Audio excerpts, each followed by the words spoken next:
అమ్మ అందరికీ వందనాలమ్మా. ప్రార్థన చేసుకుందాం. మరొక మాట జ్ఞాపకం చేస్తున్నాను. మరి ఇది దేవుడు మీకు పెడుతున్నాడు. నన్ను మీరు ఎక్కడా పొగడొద్దు. నన్ను ఎక్కడ మీరు నా గురించి ఎక్కడ మీరు గొప్పగా చెప్పొద్దు. నా గురించి ఎక్కడ మీరు గొప్పగా మాట్లాడవద్దు. ఎందుకంటే ఇది దేవుడు పెడుతున్నాడు కాబట్టి దేవుణ్ణి మనం మహిమపరచాలి.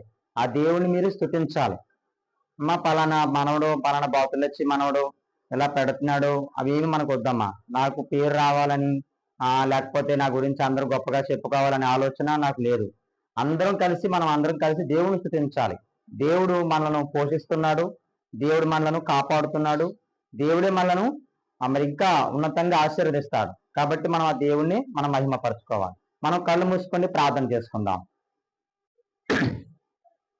సర్వకృపానిధి సర్వంతర్యామి సకల ఆశీర్వాదములకు కారణభూతుడమైన మా ప్రియ పరమ తండ్రి, ఈ పరిశుద్ధమైన శ్రేష్టమైన నామానికి వందనాలు తండ్రి. స్తోత్రాలు చెల్లిస్తూ నాను ప్రవ్వా. దేవా, నువ్వు కృపగల దేవుడవు నాయన, దయగల దేవుడవు నాయన, నిన్న నేడు నిరంతరము ప్రేమించే దేవుడవు నాయన, నీకు స్తోత్రాలు తండ్రి, వందనాలు ప్రవ్వా. ఇదిగోనే నీ బిడ్డలను మీరు ప్రేమించి మీరు సిద్ధపరిచిన ఆహారాన్ని బట్టి నీకు స్తోత్రాలు వందనాలు చెల్లిస్తున్నాను. ఈ పరిచయం మీరు దీవించండి, ఆశీర్వదించండి ఆయన.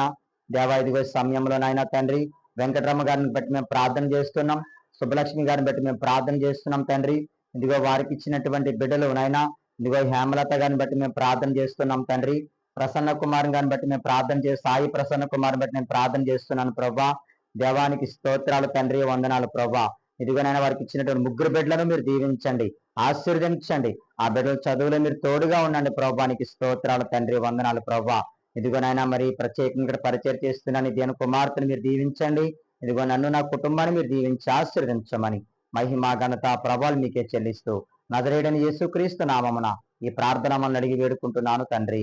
ఆమె ఆమె. అమ్మ అందరికి వందనాలు. తినండి అమ్మ.